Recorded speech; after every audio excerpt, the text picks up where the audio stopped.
მოგესალმებით დავით ბალხამშვილი. დღევანდელი ვიდეო თემა ეხება მოტეხილობას, ანუ რაში გაკეთება შეიძლება, როდესაც არის მოტეხილობა თაბაშირშია ხელი. დავაჩქაროთ ძვლის შეხორცების პროცესი და რამდენად მნიშვნელოვანია იგივე მასაჟის ან სამკურნალო ვარჯიშების გამოყენება, რომ ეს აღდგენის პროცესი დაჩქარდეს. რადგან რაც უნდა კარგად დაადოს ტრამატოლოგმა თაბაშირი და ძვლების სწორად დასვას, ხო? მოგეხსენებათ, რომ შეხორცება მიმდინარეობს თვე ხან 2 თვეც. ამიტომ ამ პერიოდში თაბაშირი რო ფიქსირებულია, დაბალია სიცხეს მიმოქცევა და ადვილად ხდება კუნთის განლევას და ეგრეთ წოდებული სახსარში მარილების დაგროვება. ეს კეტავს სახსრს ბლოკავს სახსარს და როდესაც ხდება თაბაშირის ახსნა, ხო?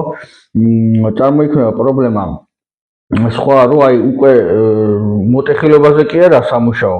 ეს გახსნა კუნთის განლევის აღდგენა საჭიროდ დაბლოკილი სახსრის გახსნა, რომ ადამიანმა დაიბრუნოს ის მოქნილობა იმ სახსარში და შეძლოს მუშაობის გაგრძელება.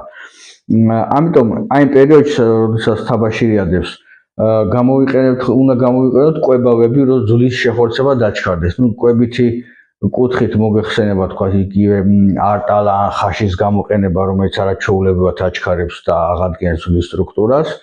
თქვათ მედიკამენტოზურად უნიშნავ ხოლმე არის ესეთი მუმიო, რომელიც აფთიაქებში იყიდება და 1 ტაბლეტი დილას, 1 ტაბლეტი საღამოს ჭამის შემდეგ აჩქარებს, უამრავ მინერალებს შეიცავს და აჩქარებს აღდგენის პროცესს.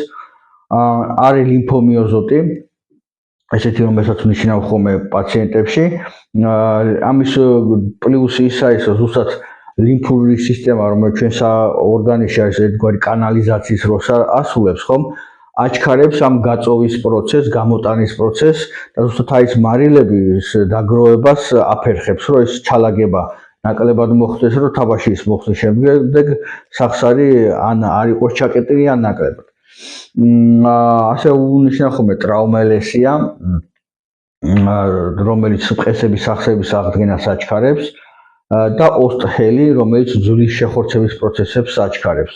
ეს ყველა წამალი რაც ჩამოთვალე თან მცენარეულია, ჰომეოპათიურია და რამე რეაქციებსაც არ იწვევს ორგანიზმში, ხომ?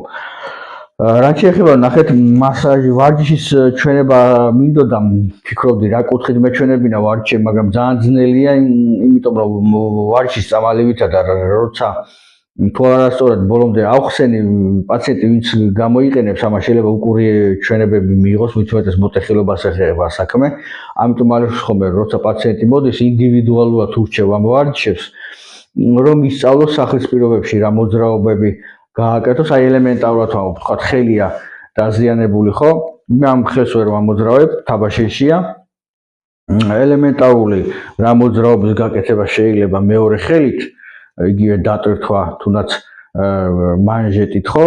რომ ამ ხელის დატვირთვა ავტომატურად აძლიერებს სისხლის მიმოქცევას მეორე ხელში და სისხლის მიმოქცევის გაუმჯობესების ხარჯზე ზუსტად არც კუნთის განლევა ხდება, არც ზუსტად მარილების ჩალაგება.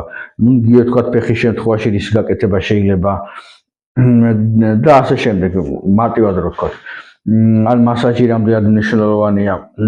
ამიტომ შეხორცება რომ მოხდეს, აუცილებელია მოხვიდეთ სპეციალისტთან, რომ დაგეხმაროთ, რომ ეს აღდგენის პროცესი თქვენ თვითონაც ისწავლოთ სახლის პირობებში, როგორ დაიჩქაროთ, რომ რაც შეიძლება მალე მოიხსნათ ეს თაბაშირი და აღიდგინოთ მოძრაობა თქვენს კიდურებში.